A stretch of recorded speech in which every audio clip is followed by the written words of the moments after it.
உருவாய் அருவாய் உளதாய் இலதாய் மறுவாய் மலராய் மணியாய் ஒளியாய் கருவாய் உயிராய் கதியாய் விதியாய் குருவாய் வருவாய் அருள்வாய் குகனே குருவாய் வருவாய் அருள்வாய் குகனே என் தாயும் எனக்கருள் தந்தையும் நீ சிந்தா குலம் ஆனவை தீர்த்தியனையாள் கந்தா கதிர் வேலவனே உமையாள் மைந்தா குமரா மறைநாயகனே மைந்தா குமரா மறைநாயகனே.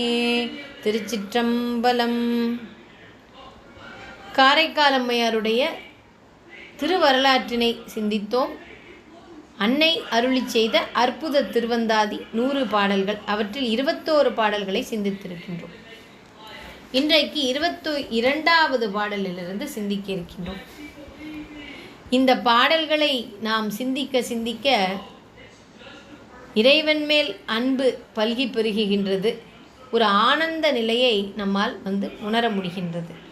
இந்த பாடல்களை நாம் கற்கும் பொழுது அதனை அடியாறு கூட்டத்தினிடையே நாம் அதை எடுத்து சொல்ல விண்ணப்பம் செய்யும் ஒரு வாய்ப்பு கிட்டியிருக்கின்றது என்பதனால் அத்தகைய வாய்ப்பை பயன்படுத்துவதற்காக இந்த பாடல்களை கற்கும் பொழுது ஒவ்வொரு பாடலிலும் அன்னை இதை அனுபூதி நிலையில், காரைக்கால் அம்மையார் அனுபூதி நிலையில் இந்த பாடல்களை பாடி அருளி இருக்கின்றார் என்பது தெள்ளத் தெளிவாக தெரிகின்றது. அனுபூதி நிலை என்றால் இறைவன் வேறு ஆன்மா வேறு அல்ல.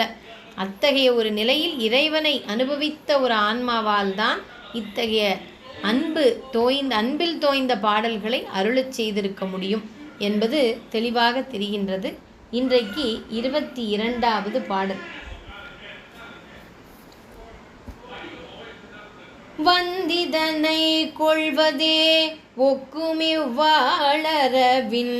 சிந்தையது தெரிந்து காண்மீனோ வந்தோரிரானீர் இருண்டனைய கண்டத்தீர் எங்கள் பீரானீரும் சென்னி பீரை பீரான் நீரும் சென்னி பீரை. முதல் 20 பாடல்களில் காரைக்கால் அம்மையார் தான் இறைவன் மேல் வைத்திருக்கும் அன்பு, எத்தகைய பக்தி செய்ய வேண்டும், இறைவனுடைய தன்மையை அவனுடைய கருணையை நம்முடைய வினையின் காரணமாக சில நேரங்களில் சூழல்களில் உணர முடியாது போனால் கூட நம்முடைய அன்பில் எந்த ஒரு மாற்றமும் இருக்கக்கூடாது, அந்த நிலை பிறழக்கூடாது. இறைவன் மேல் கொண்ட பக்தியில் நாம் அந்த நிலையில் பிறழக்கூடாது. அப்படிப்பட்ட ஒரு நிலையான பக்தியை அவன் மேல் வைத்தால்தான் அந்த நிலையாக வீற்றிருக்கும் பரம்பொருளினை நாம் அடைய முடியும் என்பதை முதல் 20 பாடல்களில் சொல்லியிருப்பார். ஆகத்தான் எவ்வளவு திண்ணமான உறுதியான பக்தியையும் அன்பையும் இறைவன் மேல் வைத்திருக்கின்றான். அவனை தவிர எனக்கு வேறு எந்த கதியும் இல்லை, யாரும் எனக்கு தேவையும் இல்லை. அந்த அன்பு ஒன்றே என்றைக்கும் நிலையானது, உண்மையானது. உண்மை பொருள் ஒன்று, உள்ள பொருள் ஒன்று, அது இறைவன் ஆகிய பரம்பொருள். அப்படி என்கின்ற ஒரு ஆணித்தரமான ஒரு தத்துவத்தினை நமக்கு சொல்லியிருந்தார். அதன் பிறகு வரும் பாடல்களில் இந்த அளவுக்கு அன்பை கொட்டி தீர்க்க முடியுமா அப்படி என்ற ஒரு வகையில் அவர் பாடியிருக்கின்றார். எதற்காக இறைவன் இவளை நம்முடைய காரைக்கால் அம்மையை அம்மை என்று அழைத்தார் என்றால் இந்த 10 பாடல்களை நாம் சிந்திக்கும் போது அதை நம்மால் உணர முடியும். இந்த 22வது பாடலில் ஈசன் இறைவன் அவன் மேல் அந்த அரவம் இருப்பது நம்முடைய அம்மைக்கு அது எத்தகைய ஒரு வருத்தத்தையும் நெருடலையும் கொடுக்கின்றது என்பதை ஒவ்வொரு பாடலிலும் சொல்லியிருக்கின்றார். இறைவன் கருத்த கண்டம் உடையவன். தன்னுடைய மகனை ஒரு தாய் எவ்வளவெல்லாம் அவன் மேல் அன்பு கொண்டு ரசிப்பாள், எவ்வளவு தூரம் அந்த அன்பை வெளிப்படுத்துவாள் அப்படிங்கிறதெல்லாம் இந்த பாடல்களில் பார்க்கலாம். இறைவன் கருத்த கண்டம் உடையவரான். அப்போ அந்த கருமையை எப்படி சொல்லுகின்றார் காரைக்கால் அம்மை? ஒரு இரவானது கருத்த முகில் தேடி வந்தால், அந்த கருத்த முகில் இருந்தால் எவ்வளவு கருமை இருக்கும், அப்படிப்பட்ட கருத்த கண்டத்தை உடையவரான் இறைவன். அது மட்டுமல்ல, தாங்கள் அபயமளித்து சென்னியில் சூடிய சந்திரரை நன்கு காக்க வேண்டும். கருத்த கண்டமும் உடைய நீர் வைத்திருக்கிறீர், அதை சூடியிருக்கின்றீர் உன்னுடைய சென்னியில். நீ இடையில் நீ என்ன சூடியிருக்கின்றாய்? இடையில் ஏது தரித்திருக்கின்றாய்? அரவத்தை தரித்திருக்கின்றாய். அப்பொழுது அப்படி இருக்கும் பொழுது அரவம் இடையில் கச்சையாக இருக்கின்றது. அது சமயங்களில் நம் சிவபெருமானுடைய கழுத்திலும் ஆபரணமாக அவர் அணிந்திருப்பார் என்றும் நமக்கு தெரியும். அதே சமயத்தில் கழுத்தில் ஆலகால நஞ்சினை உண்டிருக்கின்றாராம். இப்படி எல்லாமே கொடும் தன்மை உடைய ஒரு விடயங்களாக கொண்டிருக்கின்றாய் என்று சொல்லிவிட்டு, அது மட்டுமல்லப்பா, நீ தரித்திருப்பது சென்னியில் பிறைச்சந்திரனையும் வைத்திருக்கின்றாயே, அது குளிர்ச்சி பொருந்தியது, வெண்மை பொருந்தியது. அப்படி இருக்கும் பொழுது அந்த வெண்மைக்கும் அந்த குளிர்ச்சிக்கும் அத்தகைய தன்மையுடைய அந்த பிறைச்சந்திரனுக்கும் எந்த ஒரு தீங்கும் ஏற்பட்டு விடக்கூடாதே, அதை நீ நன்கு பார்த்துக்கொள். எப்படி ஒரு தொலைதூரம் செல்லும் ஒரு மகனிடம் அந்த தாய், அவன் எவ்வளவு வளர்ந்திருந்த பெரிய மகனாக இருந்தாலும் இவன் உலகத்திற்கே தந்தை, ஆனாலும் அவள் அம்மை ஒரு பாவத்தை எடுத்து கொண்ட ஆன்மா என்பதனால் அவள் எப்படி சொல்லுகின்றாள், அந்த பிறைச்சந்திரனை பார்த்து கொள்ளப்பா, உன்னுடைய நீ தரித்திருக்கும், நீ அணிந்திருக்கும் அந்த நாகமானது அதை விழுங்கிவிடும். நம் சந்திர கிரகணம், ராகு கேது போன்ற அந்த கிரகங்கள் அவை சந்திரனை விழுங்கிவிடும் என்பது நம்முடைய சாஸ்திரத்தில் நாம் படித்தது. அதனை அடிப்படையாக கொண்டு சந்திரனை பாம்பு விழுங்கிவிடும், நீ பார்த்துக்கொள் என்கின்றாள் நம்முடைய காரைக்காலம்மை. அடுத்தது, பிறையும் புனலும் அனலும் அறவும் சூடும் இறைவர் எமக்கு இறங்காரேனும் கரைமிடற்ற எந்தையார்க்கு ஆட்பட்டோம் என்றென்று இருக்குமே எந்தையா உள்ளமது. என்னுடைய உள்ளம் எப்படி இருக்க வேண்டும்? அவன் எப்படிப்பட்டவன்? அவன் முரண்பாடு உடைய தன்மை உடைய அத்தனை பொருட்களையும் சூடியிருக்கின்றான். அனலும் புனலும், அனலை கையில் ஏந்திருக்கின்றான், புனலாகிய கங்கை விரிகின்ற கங்கையை தலையில் சூடியிருக்கின்றான், பிறையையும் வைத்திருக்கின்றான், அரவத்தையும் சூடியிருக்கின்றான். ஒன்றுக்கொன்று முரண்பாடு உடையது தன்மையில் இத்தகைய பொருட்களையெல்லாம் அவன் சூடியிருக்கின்றான். அப்போ அவனுடைய அன்பு என்றைக்கும் நிரந்தரமாக இருக்குமா என்றால் நிரந்தரமாக இருக்கும். ஆனால் அவனுடைய அந்த செய்கைகளையும் செயல்களையும் புரிந்து கொள்ளக்கூடிய அளவுக்கு நம்மளுக்கு எல்லா நேரத்திலும் நம்மளுடைய மனம் நிலையாக இருக்கணுமே.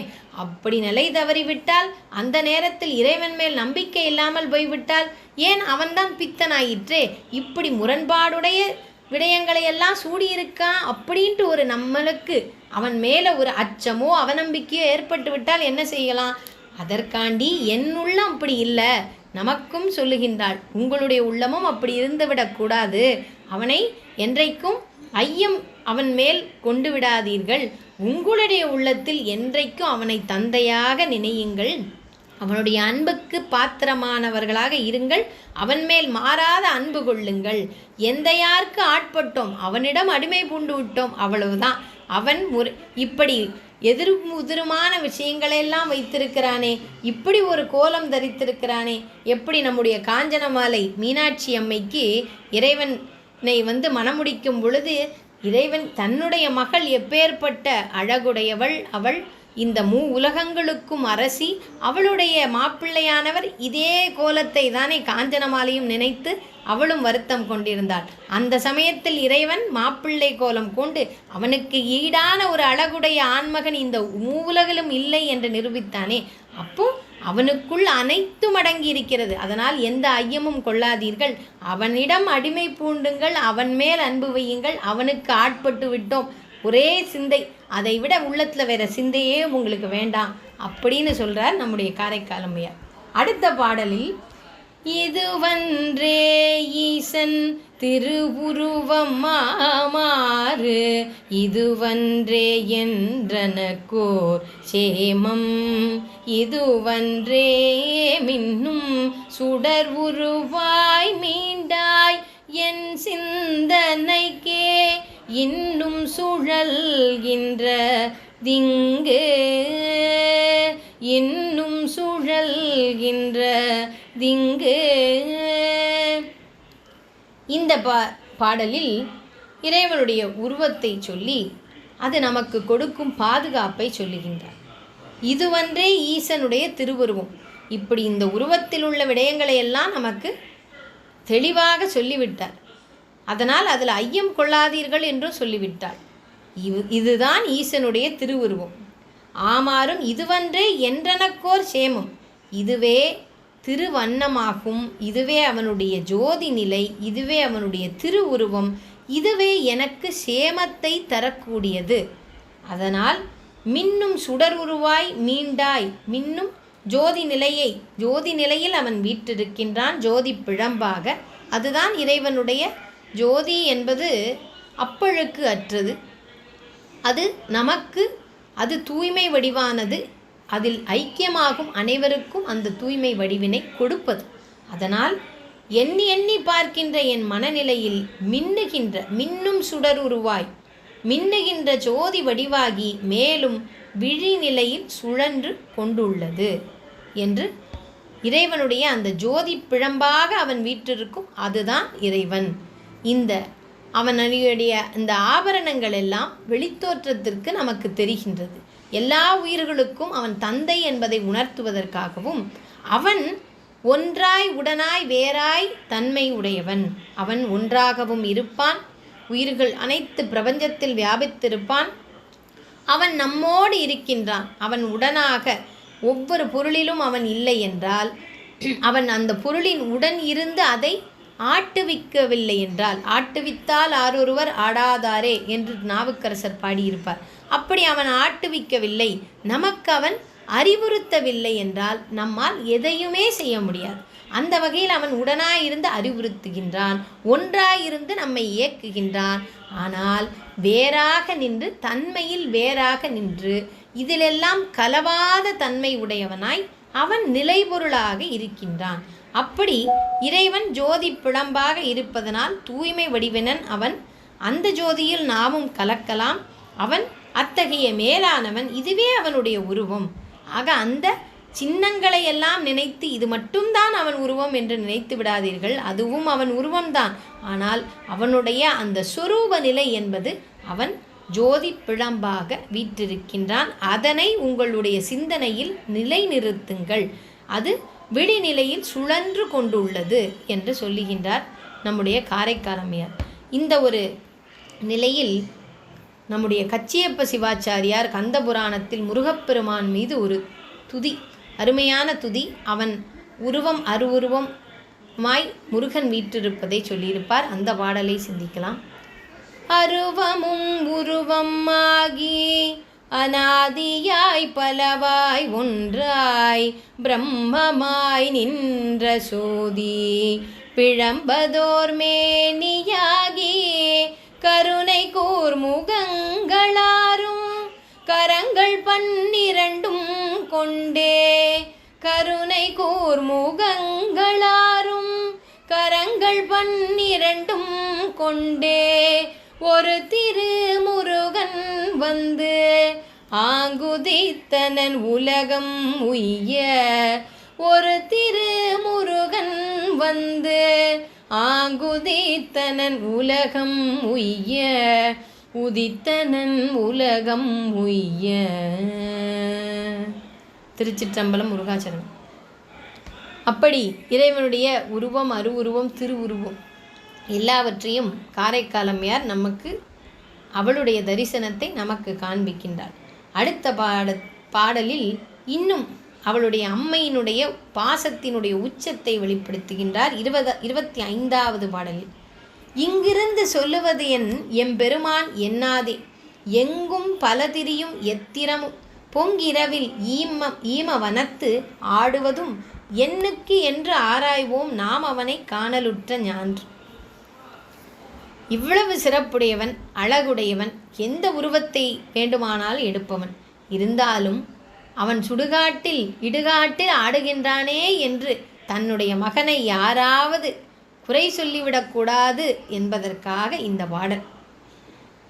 நின் பெருமையும் பிறர் கூறிடும் பிழையையும் எண்ணாமல், நின் பெருமையை கூறுபவர்கள் இருக்கின்றார்கள், அதை அறியாத அஞ்ஞானத்தால் பிழையாக பேசுபவர்களும் இருக்கின்றார்கள். அதை எண்ணாமல் எவ்விடத்தும் இறந்து பிச்சையேற்று திரிகின்ற இவ்வடிவம், அதை பற்றியெல்லாம் நீ சிந்திப்பது இல்லை. நீ எல்லா இடங்களிலும் பிச்சையேற்று திரிகின்றாய். ராக்காலத்தில் சுடுகாட்டில் ஆடுவதும் எதற்குத்தானோ, உன்னை காணாமல் இருந்து கொண்டு நின்னை பற்றி குறை கூறுவதும் எதற்கு என்று அன்னையினுடைய அந்த பாசத்தினுடைய வெளிப்பாடாய் இந்த பாடலை நாம் காணலாம். இப்படி எல்லோரும் குறை சொல்லுகின்றார்கள் என்று நேராக சொல்லவில்லை. குறை சொல்லுவதனால் அவன் அந்த குறைகளுக்கு அவன் ஏற்றவனாக ஆகிவிடுவானா? அதுவும் கிடையாது. அவன் அதற்கெல்லாம் அப்பாற்பட்டவன். அதுவும் அவளுக்கு தெரியும். ஆனாலும் நீ இப்படி பிச்சை ஏற்று திரிகின்றாயே, ராக்காலத்தில் நடுநிசியில் எல்லாம் சுடுகாட்டில் ஆடுகின்றாயே, அது எதற்குத்தானோ அப்படின்னு கேட்கின்றார் காரைக்காலம்மை. 26வது பாடலில் ஞான்ற குளர் சடைகள் பொன்வரை போல் மின்னுவன போன்ற கரைமிடற்றான் பொன் மார்பின் ஞான்றெங்கும் மிக்கயலே தோன்ற விங்கி மிளருமே அக்கயலே வைத்த அரவு. பொன்னான மார்பு உடையவன், பொன்னிற மேனியன், பொன்னார் மேனியனே என்று சுந்தரர் பிரான் பாடுவார்.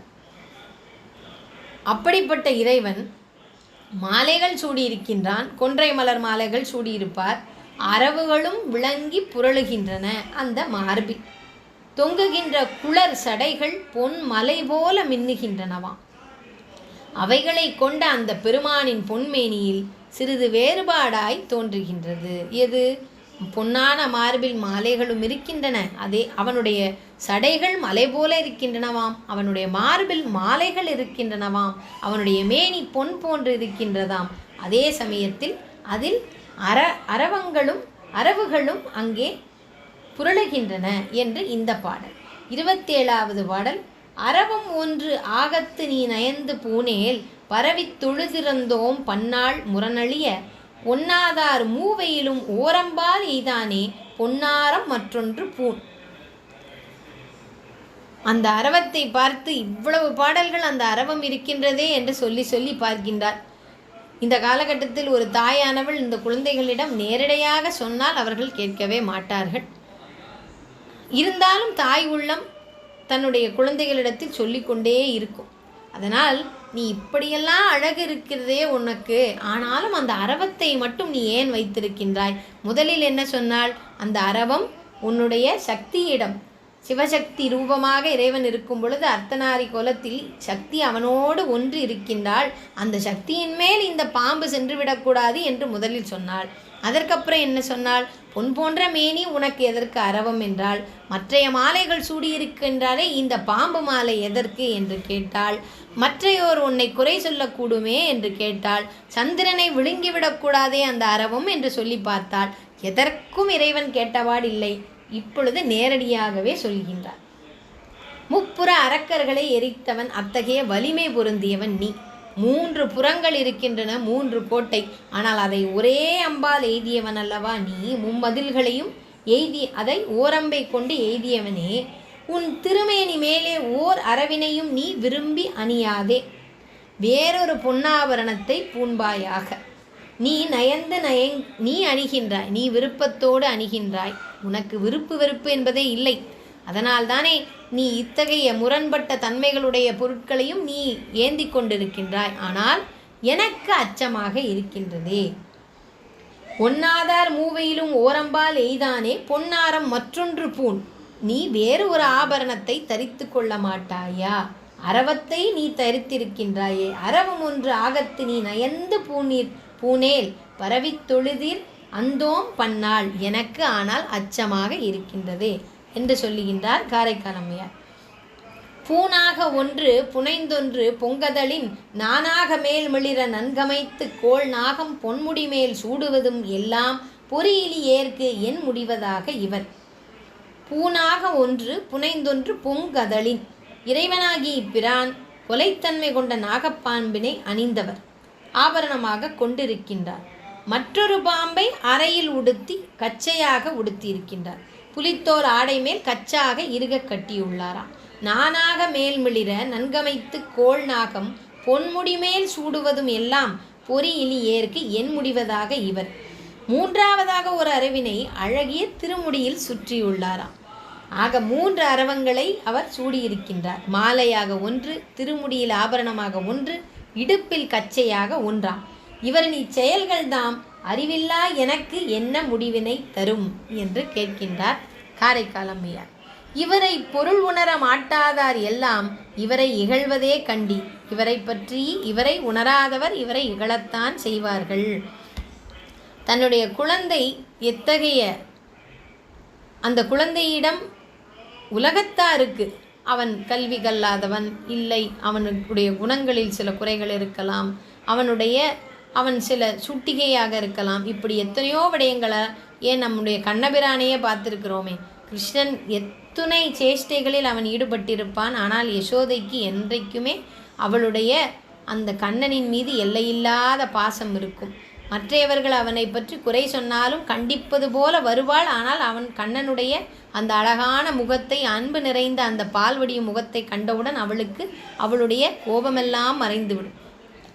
ஆனால் பிறருக்கு துன்பம் வந்துவிடக்கூடாது, பிறர் தன் மகனை சாடக்கூடாது என்பதற்காக கண்டிக்க முற்படுவாள். அதே போல காரைக்கால் அம்மையாரும் இவரை புரிந்து கொள்ளாதவர்கள் இருப்பார்கள்.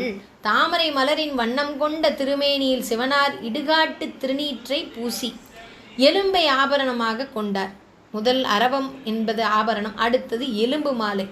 எலும்பை ஆபரணமாக கொண்டிருக்கின்றார். பேயொத்த உருவத்தை கண்டவர்களாகிய அன்பர்கள் அல்லா பிறர் பெருமானின் உண்மையை உணர அறியும் வண்ணம் அற்றவர்கள். பூக்கோல மேனி பொடி பூசி என்பணிந்து, என்பு என்பது எலும்பு மாலை, பொடி திருநீற்றினை பூசி இருக்கின்றார். வெண்ணீற்றினை, அதாவது அது சாம்பல், இடுகாட்டில் உள்ள சாம்பல். அவர்கள் யாவரும் இவரை இழித்தே பேசுவதை பாருங்கள், அவர்களின் பேதமைதான் என்னே என்று சொல்லுகின்றார் நம்முடைய காரைக்கால் அம்மையார்.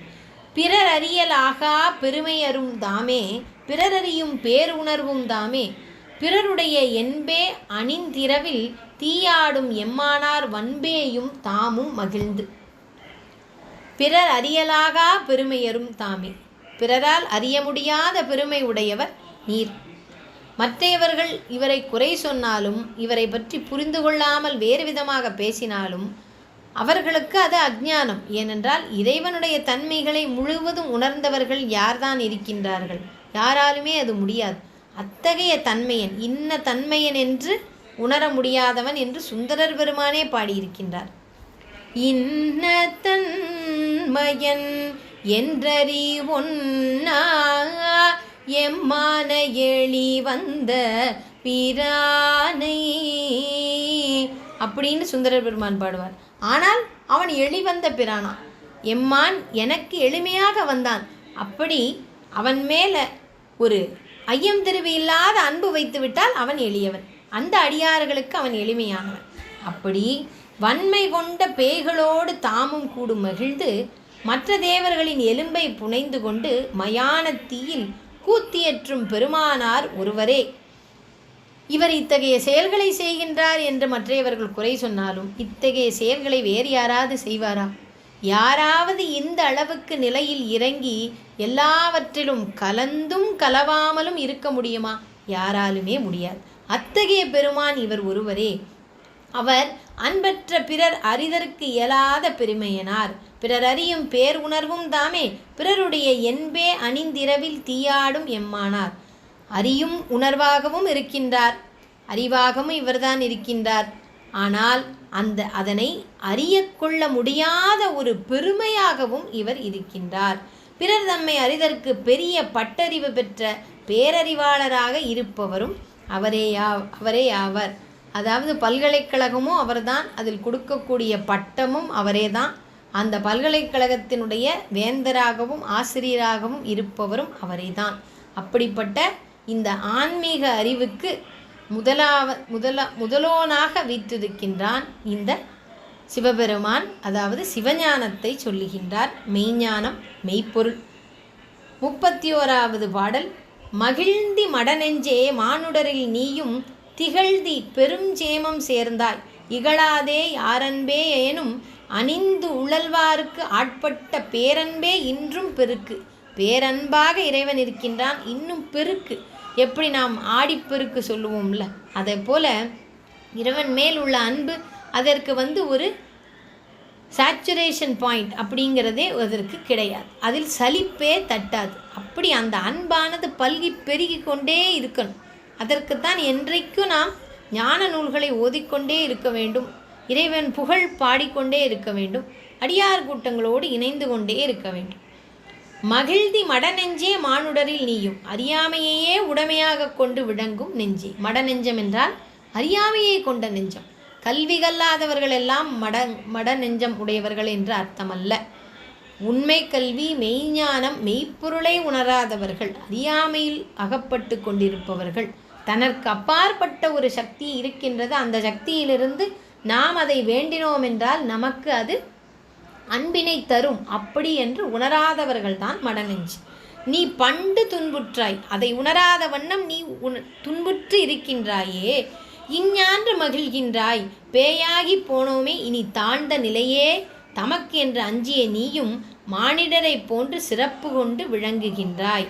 பேயாகிவிட்டோம் என்று நீ வருத்தப்படாதே. அவள் காரைக்கால் பேய் உருவம் தானே தாங்கி இருக்கின்றாள். அந்த நிலையிலும் இறைவன் அங்கே வந்து நிற்பான். இந்த உயிர்கள் ஒவ்வொரு நிலைக்கு செல்லும் பொழுது எல்லா இடத்திற்கும் தலைவனாக அவன்தான் இருப்பான். அவன்தான் அந்த உயிரை அந்த இடத்திலிருந்து இன்னொரு இடத்திற்கு அது செல்வதற்கு ஒரு உத்தம தலைவனாக அவன் அங்கே இருக்கிறான் அப்படிங்கிறதை நம்மளுக்கு அம்மையார் சொல்லுகின்றார். இதற்கு காரணம் நீ பெரிய பாதுகாப்பான இடத்தை அடைந்தாய்.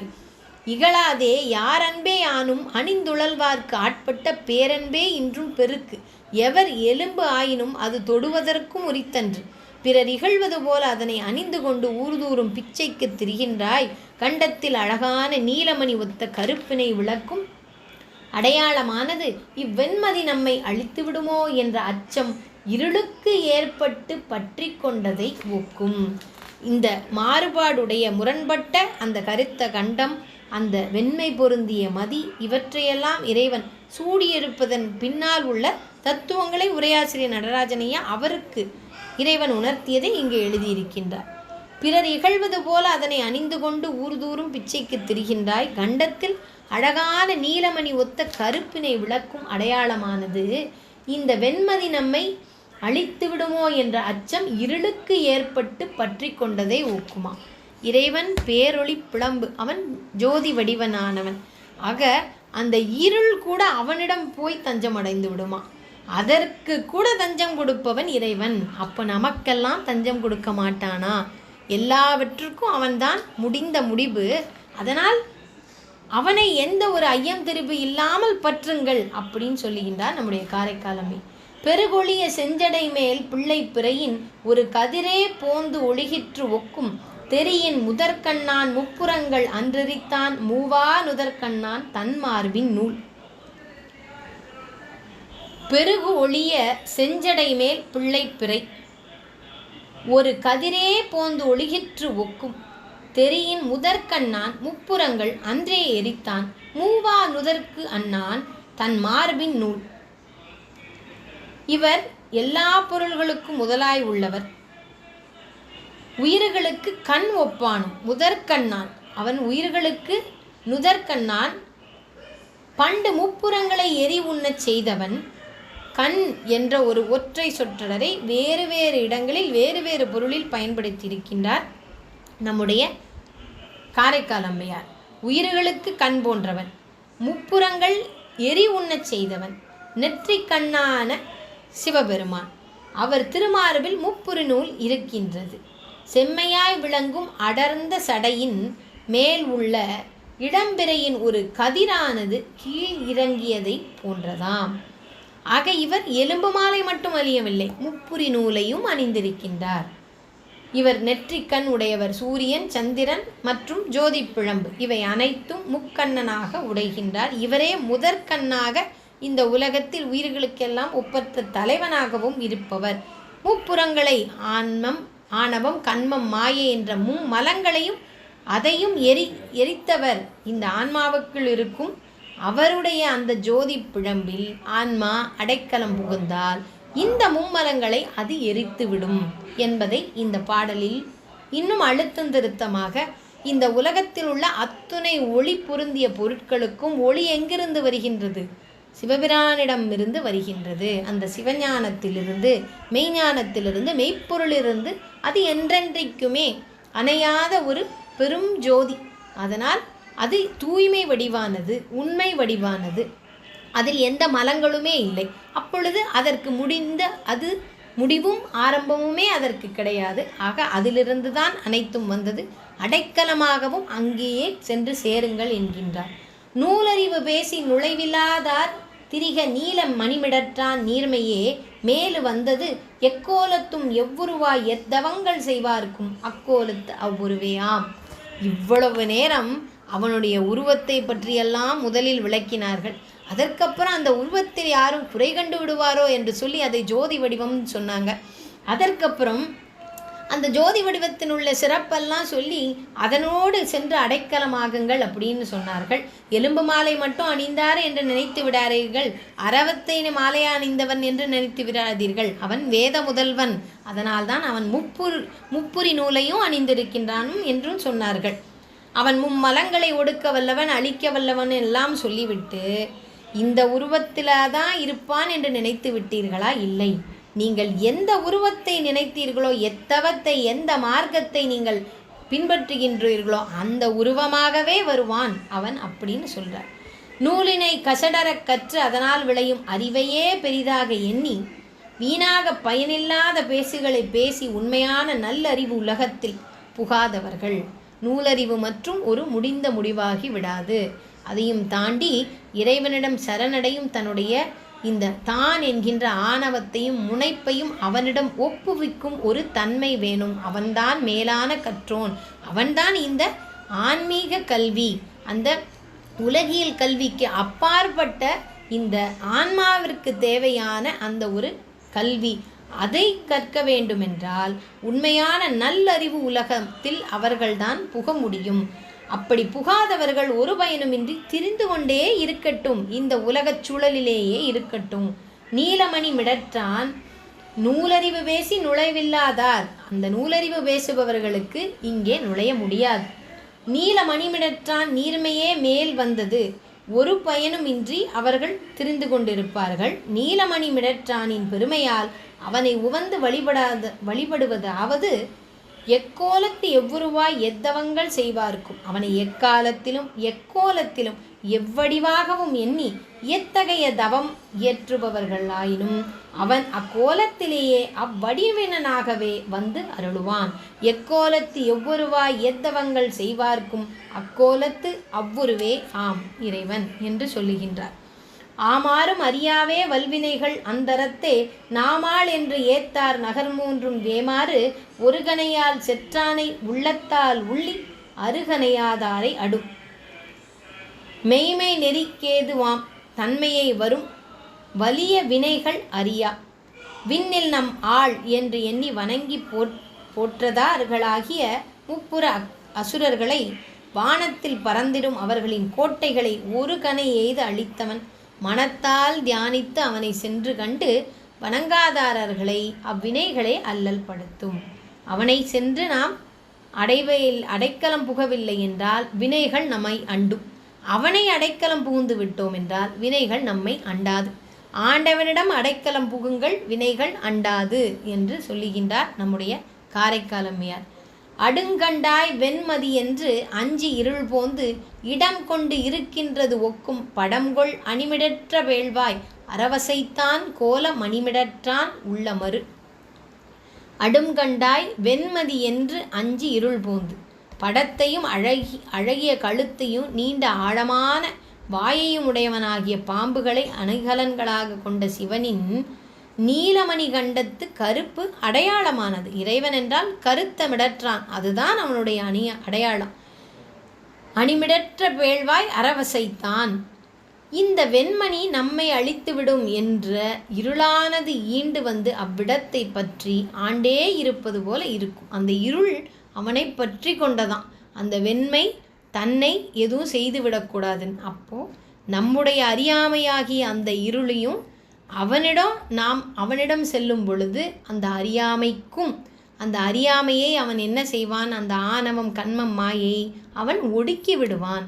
அவன் அதை ஒடுக்கிவிட்டு நம்மையும் அவனோடு அணைத்து கொள்வான் என்று சொல்லுகின்றார் நம்முடைய காரைக்கால் அம்மையார்.